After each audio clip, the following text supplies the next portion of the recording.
demo for today's video. Nandito ako ngayon sa guys sa show center mall, no. So bali na process ako ng guys ng NBI clearance ngayon guys, no.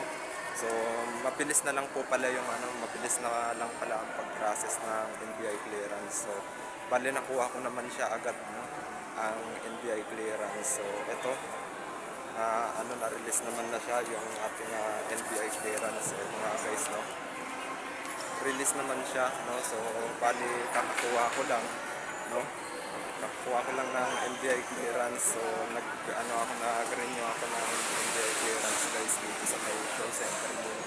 Oh, madali lang guys, no.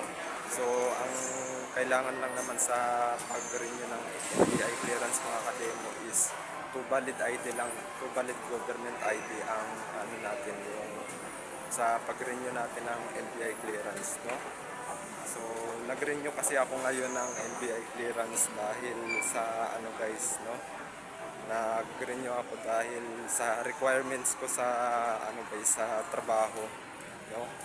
So yun na guys, no. So yun. So bali ma-expire na kasi ang aking NBI clearance, no.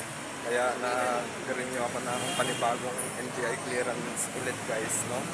Bali nag-updated lang ako ng NBI clearance dito guys sa may show center mall sa Pasig, no. So lang naman guys, step by step lang naman, no.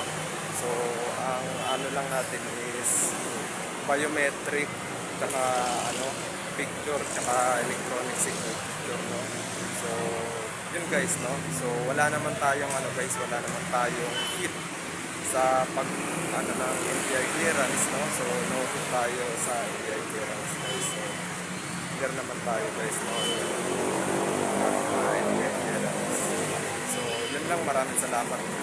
Follow nyo lang ako, palimutan nyo sa akin guys.